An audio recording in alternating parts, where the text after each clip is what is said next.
मध्य भारत के प्रथम मुख्यमंत्री एवं पूर्व राज्य मंत्री विद्याधर जोशी के पिता व अखिल भारतीय कांग्रेस राष्ट्रीय सचिव महेंद्र जोशी के दादाजी पंडित लीलाधर जोशी की पुण्यतिथि पर पुष्पांजलि कार्यक्रम आयोजित किया गया, जिसमें सर्वप्रथम उनकी तस्वीर पर पुष्पमाला पहनाकर कार्यक्रम की शुरुआत की गई। उपस्थित कांग्रेस जनों ने लीलाधर जोशी की समाधि स्थल पर पुष्प अर्पित कर उनको श्रद्धांजलि दी। वक्ताओं ने उनके बारे में बताया कि 7 दशक पहले जब मध्य प्रदेश को मध्य भारत प्रांत के नाम से जाना जाता था, वह उस प्रांत के मुख्यमंत्री पद पर आसीन थे। मध्य भारत के पहले मुख्यमंत्री लीलाधर जोशी रहे हैं। कांग्रेसी और गांधीवादी विचारधारा वाले स्वर्गीय जोशी के लिए सत्ता और पद उनके मूल्यों के आगे छोटे थे। हमेशा सादा जीवन, उच्च विचार की अवधारणा पर चलने वाले जोशी ने एक बार स्वयं के नेतृत्व पर सवाल उठते ही बिना देर के इस्तीफा दे दिया था। इसके बाद अपना बिस्तर और पेटी उठाकर चल दिए और कभी भी मुड़कर नहीं देखा।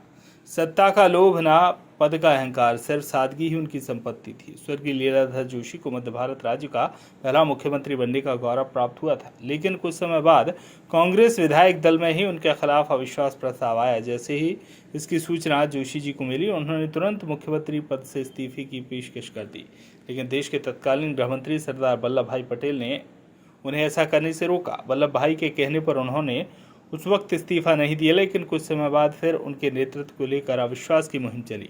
सरदार पटेल ने उन्हें कहा कि राजनीति में दांव पेच चलते रहते हैं, आप पद न छोड़ें, लेकिन जोशी जी दूसरी ही मिट्टी के बने थे। उन्होंने कहा कि जब आपस में ही विश्वास ना हो तो पद पर रहने की से क्या फ़ायदा। उन्होंने तुरंत त्यागपत्र सौंप दिया और इंदौर के मालवा हाउस में तांगा मंगवा कर अपनी अटैची बिस्तर रख रात की पैसेंजर से अपने गृहनगर शुजालपुर पहुँच गए।